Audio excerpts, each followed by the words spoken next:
네, 오늘 월요일 정치 고수의 맞수 토론 홍익표 전 더불어민주당 원내대표, 김종혁 전 국민의힘 최고위원 두 분 나와 있습니다. 어서 오십시오. 네, 안녕하세요. 반갑습니다. 네. 자, 첫 번째 주제는 백다 앵커의 브리핑으로 먼저 보겠습니다. 죄송합니다. 참담합니다. 피해자 여러분께 다시 한번 그리고 진심으로 사과드립니다.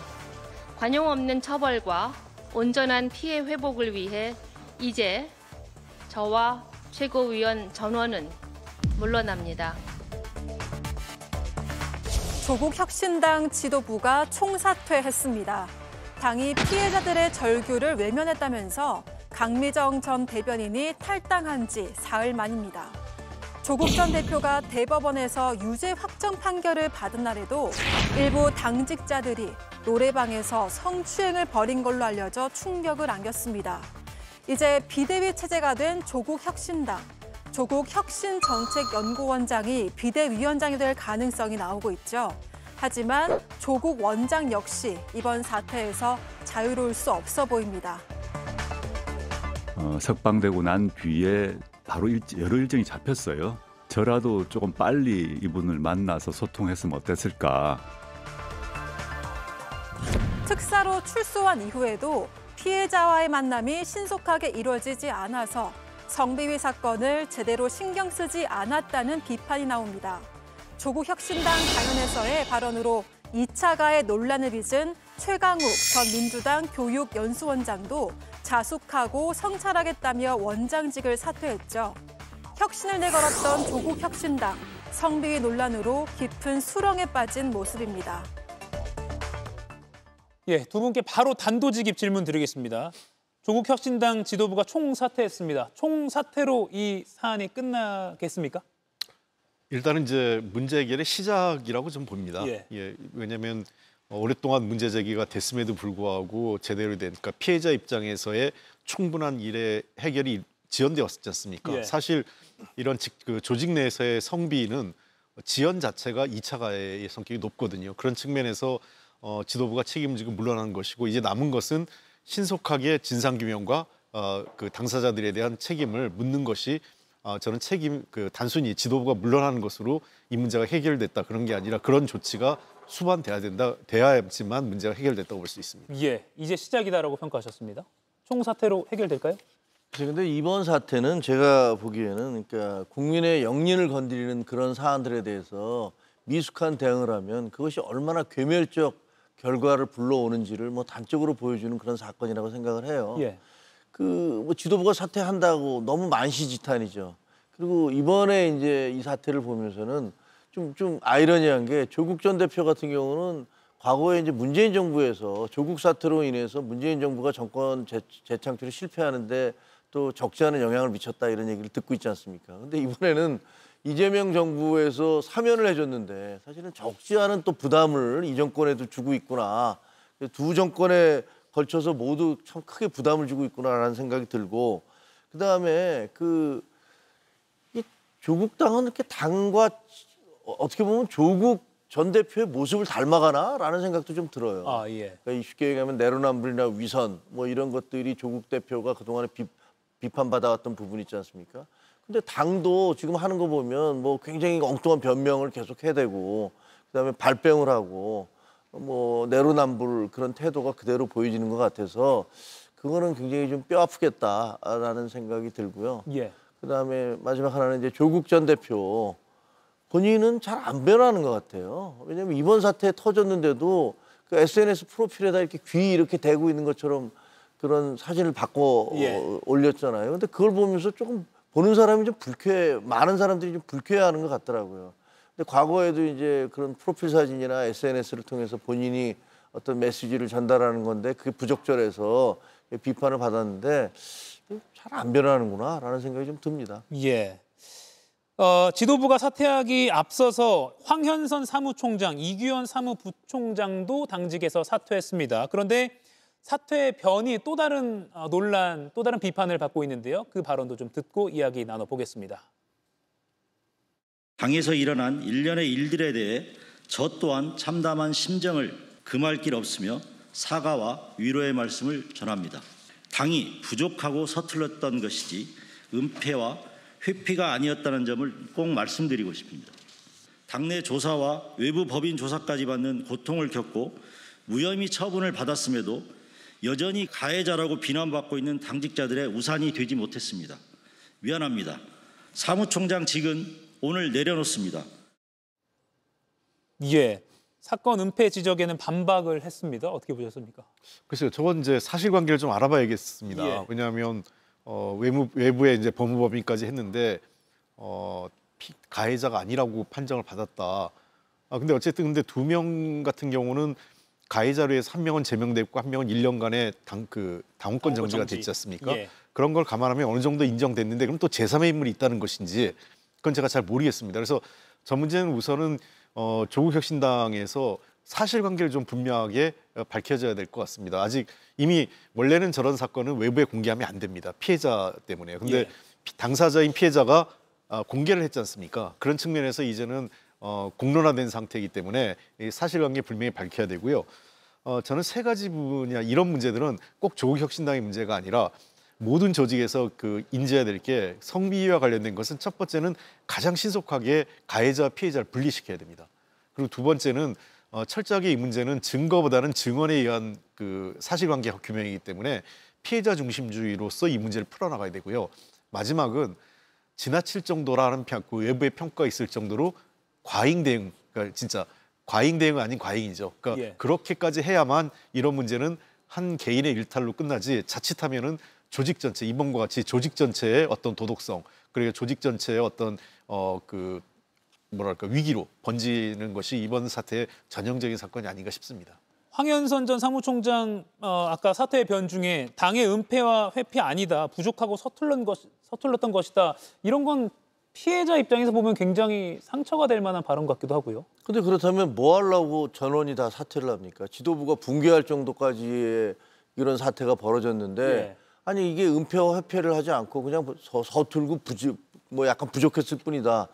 그러면 그대로 얘기하고 이러이러한 진상은 이런 건데 이렇게 설명을 하면 될 거 아닙니까? 근데 왜 다 사퇴하시는 겁니까? 앞뒤가 잘 안 맞는 것 같아요. 그리고 당직자들에 대해서 의심받는 것들에 대해서 우산이 되지 못해서 미안하다라고 얘기하는데 피해자에 대한 얘기는 없잖아요. 피해자들이 받았을 상처라든가 예. 아니 오죽하면 당 대변인이 해방 이후 처음이라는데 기자회견을 해서 탈당 기자회견을 하면서 그렇게 공격을 했겠습니까? 근데 그런 것들에 대해서는 얘기가 없는 걸로 봐서는 글쎄 저게 당의 문화인가? 그러니까 어떻게 보면 말은 저렇게 우리가 여론 때문에 물러나지만 사실 우리는 잘못한 게 없고 그 문제 제기하는 애들이 문제지라는 생각을 하고 있는 건 아닌가? 그런 의구심을 갖게 됩니다. 예. 전반적으로 좀 더 거시적으로 봐서요. 조국혁신당이 왜 이렇게 이 처리를 미숙하게 했을까? 무엇이 문제라고 보십니까? 글쎄요, 만약에 저거는 이제 강미정 대변인의 얘기를 사실로 예. 전제하고 얘기를 좀 가정을 해보면 예. 당의 위기 국면은 맞았던 것 같아요. 조국 대표가 이제 감옥에 30학점으로 이제 감옥에 들어갔었고, 그리고 전체적으로 당의 지지율도 정체 내지는 하락세를 보였고, 그리고 3번째는 결국은 지난 지방선거에서 후보를 못 낼 정도로 여러 가지 어려운 상황이었지 않습니까? 그러니까 저는 인적 어떤 당의 지지율 그리고 어떤 당의 문화 분위기 이런 것 자체가 소수 정당으로서는 상당한 위기의식을 느꼈을 거예요. 그 구심점 역할을 해야 될 조국 대표도 감옥에 있는 상황이었으니까. 그러다 보니까 저러한 문제가 자칫 조국 대표 부재 시에 당의 위기로 전화될 가능성이 있기 때문에 예. 이거를 좀 당사자들에게 좀 참아라. 미안하지만 조직 전체를 위해서 당신이 좀 이해하고 참는 게 어떠냐 이렇게 했을 가능성은 있어요. 예. 이게 이제 사고의 전이를 해보면 과거 80년대, 70년대, 80년대 조직운동을 하거나 이런 경우에는 대의나 또는 조직 전체의 생존을 위해서 한 사람이 희생을 요구했던 적도 있었던 건 사실입니다. 또 그런 불가피한 상황이 역사적 상황도 이해를 하고요. 그러나 지금 시대가 2025년입니다. 국가 사회도 중요하지만 개인의 권리와 자유 이것도 우리가 존중할 수밖에 없는 거거든요. 그런 측면에서 이건 변화된 환경에 조직이 대응을 제대로 못한 것 아닌가 이런 게 첫 번째 지적할 수 있고요. 더 나가서 저는 아까도 얘기했지만은 늘 정당은 위기가 오는데요. 예. 위기가 왔을 때 중요한 것은 오는 위기를 막을 수는 없습니다. 다만 닥친 위기를 어떻게 슬기롭게 피해를 최소화하고 정리해 나갈 건가 하는 문제인데 그런 측면에서 이번에는 아까 황현선 청장 말은 맞어요. 그러니까 미숙함은 분명히 노출된 건 맞습니다. 제가 보기에는 좀 문화가 아니었나라는 예. 생각도 들어요. 그러니까 좀 이해하기 어려운 게 12월 12일이잖아요. 그날 조국 대표 구속되고 그다음에 그 비상계엄으로 인해서 나라 전체가 뒤집혔을 때 아닙니까? 근데 모여서 님을 위한 행진곡을 부르고 그다음에 같이 노래방에 가서 거기서 성추행이 있었다. 그거 좀 도저히 좀 앞뒤가 안 맞는 얘기잖아요. 근데 어떻게 보면 그것이 조국 혁신당 자체를 관통하고 있던 80년대 운동권 문화 같은 그런 느낌이 그런 게 있었던 게 아닌가. 그런 게 실질적으로 존재했던 게 아닌가. 그렇기 때문에 어떤 특권 의식, 우리는 뭐 정권에 대해서 저항하고 우리는 이런 노래도 부르는 사람들이니까 그 이후에 우리끼리 뭐 어떤 일을 하든 간에 거기에 대해서 우리에게 이의를 제기하지 말라는 식의 어떤 그런 우월주의 문화, 운동권 우월주의 문화 같은 것들이 당내에 존재를 했고, 그리고 80년대에도 실제로 그런 일들이 있었는데 이게 남성 여성 평등을 얘기하면서 실제로는 북한도 그렇듯이 여성에 대해서 굉장히 우월주의적이고 마초적인 그런 행동들을 많이 하거든요. 근데 그런 것들이 그 당에도 그냥 계속 그런 문화가 상존했던 게 아닌가라는 그런 의심을 하게 돼요. 예, 문화의 문제일 수도 있다. 지난 6일 이틀 전입니다. 조국 전 대표가 한 유튜브 방송에서 이번 성비위 문제와 관련해서 이런 해명을 내놨습니다. 들어보시죠. 성비위 사건이 발생했을 때 또 그 후로 옥중에 있었지 않습니까? 그렇습니다. 그래가지고 제가 일체의 당무에 이제 이래라 저래라 할 수 없는 처지였지만 일단 참 죄송하다. 저라도 조금 빨리 이분을 만나서 소통했으면 어땠을까. 그런데 조 전 대표와 막역한 사이로 알려진 장영순 전 창당위원장이 페이스북에 올린 글을 보면 면회를 갔을 때, 옥중에 있을 때 면회를 갔는데 그때 이 관련 이야기를 하니까 조 전 대표가 내가 나가야 해결된다, 나가서 해결하겠다라고 말했다고 장영순 전 창당위원장은 주장했습니다. 그런데 출소 후에 2주가 지나도 피해자들과의 만남이 없었다. 그래서 실망했고 장영순 창당위원장은 탈당했습니다. 그러면 조 전 대표가 앞서 방송에서 말한 것처럼 옥중에 있어서 미흡했다라는 취지를 주장했는데 옥중에서 이미 관련된 이야기를 여러 루트로 받았고 나오자마자 해결할 줄 알았는데 그게 아니었다라는 당내 비판 목소리도 있거든요. 예. 뭐 일단 그 장영승 위원장이 사실관계를 이제 저렇게 밝힌 건데 저는 조국 대표의 말은 전 그대로 그 일리가 있다고 생각을 해요. 왜냐하면 당 대표도 아니고 당원도 아닌 상태에서 감옥에 있는 사람이 좌지우지하면 또 소위 얘기해서 아무 권한이 없는 사람이 그 사당화에서 당을 이러저러 했다 이런 얘기가 들을 수 있기 때문에 조국 대표가 할 수 없다. 그건 전 그 말 자체는 약간의 이해가 됩니다만 문제는 그렇다면 조국 대표가 감옥에 있을 당시에 저걸 사전에 그러니까 사면복권을 받고 나오기 전에 저 문제는 깔끔하게 정리를 해주는 게 진짜 조국 대표를 위한 것이라면 조국 혁신당의 선택은 그렇게 했었어야 됩니다.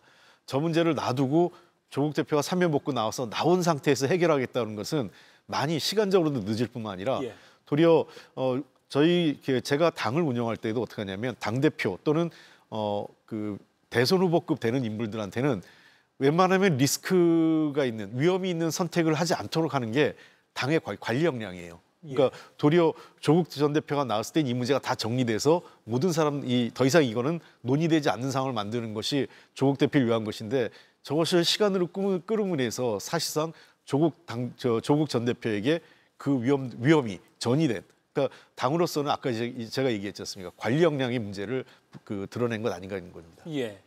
그리고 당 여성위원회 고문이자 피해자 대리를 맡은 강미숙 변호사가 오늘 아침에 라디오 인터뷰에서 수감 중일 때 조 전 대표에게 10장 넘는 손편지를 보냈는데 이 관련 내용을 전한 겁니다. 그런데 답장을 받지 못했다라고도 했다는 겁니다. 아니 지금 조국 혁신당이 결정적으로 조국 대표에 의해서 모든 게 좌지우지된다는 걸 모르는 사람이 어디 있습니까? 구속이 돼서 들어갔는데도 그 당대표를 새로 뽑지 않고 그냥 권한 대행을 하고 있는 당 아닙니까? 그리고 그 대표가 나왔을 때 평당원이라고 그렇게 주장하지만 그 평당원이 그 현충원 갈 때 온 당의 모든 당직자들이 나와서 같이 함께 가면서 이 당 대표보다 더한 대우를 해주신 거 아닙니까?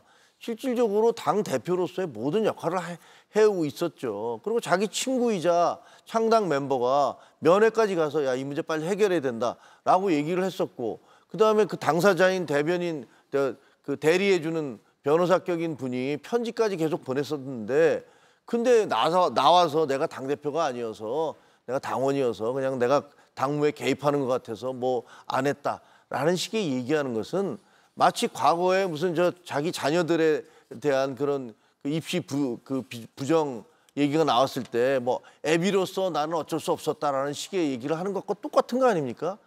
완전한 책임 회피고 굉장히 실망스러운 해명이죠. 예, 해명이 실망스럽다. 자, 조국 혁신당 내용은 하나 질문만 더 하고 다음으로 넘어가겠습니다. 결국 약간 역설적으로 조 전 대표의 비대위 체제, 조 전 대표의 중앙 등장이 더 빨라지는 모양새예요. 그래서 이제 지금 당장 조국 전 대표가 그 비대위원장하기 좀 애매할 겁니다. 왜냐하면 11월 달에 전당대회를 통해서 정식 당대표를 뽑아야 되는데 비대위원장이 당대표를 할 수는 없거든요. 그런 측면에서 아마도 조국 대표가 다음에 당대표를 할 생각이 없다면 그러면 비대위원장을 할 수 있겠지만 지금 현실적으로 당대표를 할 수밖에 없는 상황이라면 비대위원장으로 다른 사람을 내서야 되고 그리고 지금 아까 우리 그 김채원 님도 말씀하셨지만 조국 전 대표도 이 책임에서 자유롭지 않은 상태거든요. 그래서 비대위원장을 맡는다는 것은 제가 보건대는 조금 적절치 않아 보입니다. 그래서 일단은 외부의 인물이나 이런 거에서 당을 추스릴 수 있는 제3의 인물을 통해서 이 문제를 정리하고 빠른 시일에 정리한 이후에 전당대회 준비로 가는 것이 보다 합리적인 판단 아닐까 생각을 합니다. 예, 사실 피해자 쪽에서도 조국 비대위 체제는 원치 않는다는 말이 언론 보도로 나오고 있고요. 네, 저도 뭐 지금 그 홍 의원님 말에 전적으로 동의를 합니다. 거기서 뭐 본인이 비대위원장이 된다면 본인의 책임은 어떻게 되는 겁니까? 근데 제3자에게 객관적인 평가를 받을 수 있는 분한테 맡겨서 수습하는 게 맞겠다라고 생각을 합니다. 예. 이가혁 라이브를 시청해 주셔서 고맙습니다. 이가혁 라이브는 평일 오후 5시 TV와 유튜브로 실시간으로도 함께 하실 수 있습니다.